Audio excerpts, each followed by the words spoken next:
Déco dans le présent pour mieux construire l'avenir. La chronique d'Interentreprise avec Francette Florimond. Bonjour, j'espère que vous allez bien.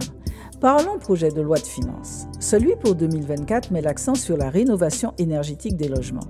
L'objectif de l'État est d'atteindre 200 000 rénovations globales de logements privés en 2024 grâce à MaPrimeRénov' distribuée par l'Agence nationale de l'habitat. Le budget prévu en 2024 est de 5 millions d'euros contre 3,4 millions d'euros en 2023.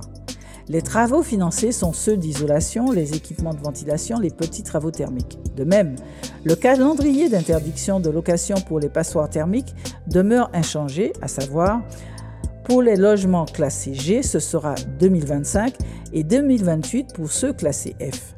De même, le dispositif de Normandie dans l'ancien qui permettait aux propriétaires qui achetaient un logement ancien pour le louer de bénéficier d'une réduction d'impôt n'est pas reconduit.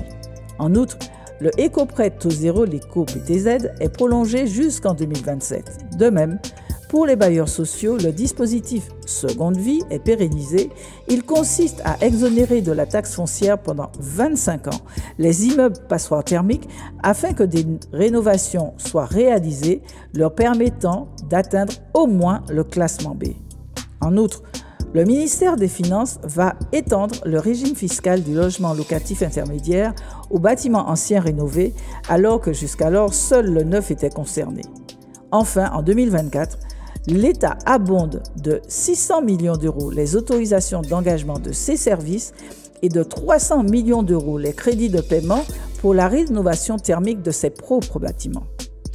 Des points clés à conserver dans un coin de la tête pour constater la réalité de leur mise en place dans nos régions. À demain, prenez soin de vous. Déco dans le présent pour mieux construire l'avenir. La chronique d'Interentreprise avec Francette Florimond.